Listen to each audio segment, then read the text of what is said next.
ఏంటి అంతర్జాతీయ AI సమ్మిట్లో India పరువు పోయిందా? ఒక యూనివర్సిటీ చేసిన వెధవ పని వల్ల మన దేశ పరువు అంతర్జాతీయ ఏఐ సమ్మిట్లో వివిధ దేశాల ముందు పోయింది.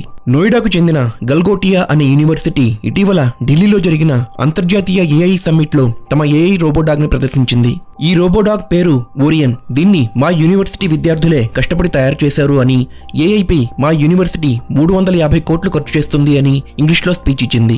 ఇంత బిల్డప్ ఇస్తుంది ఏంటా అని కొందరు ఆ రోబోడాగ్ ని పరిశీలనగా చూస్తే తెలిసింది ఏంటంటే అది చైనాకి చెందిన యూనిటరీ రోబోటిక్స్ తయారు చేసిన GO2 అనే రోబో.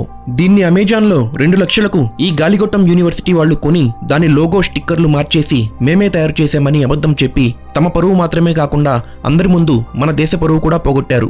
నిజం తెలిసిపోయాక అందరూ దీని గురించి ప్రశ్నిస్తే ఈ రోబో మేము మా యూనివర్సిటీ విద్యార్థుల కోసం తెప్పించామని కవర్ చేస్తున్నారు. అసలు స్టూడెంట్స్ కోసమే ఈ రోబోని తెప్పించి ఉంటే దాని పేరు స్టిక్కర్లు మార్చి ఇలాంటి అంతర్జాతీయ వేదికలపై పెట్టి మన దేశ పరువు తీయడం ఎందుకో? ఈ న్యూస్ చూస్తుంటే రోబో సినిమాలో వసీకర్ కష్టపడి తయారు చేసిన చిట్టి రోబోట్ ని డాక్టర్ బోరా దొబ్బేసి చిట్టి రోబోట్ చేతిలోనే దెబ్బైపోయే సీన్ గుర్తొస్తుంది కదూ. ఇలాంటి మరిన్ని ఇంట్రెస్టింగ్ వీడియోల కోసం మన ఛానల్ ని సబ్స్క్రైబ్ చేసుకోండి ఫ్రెండ్స్.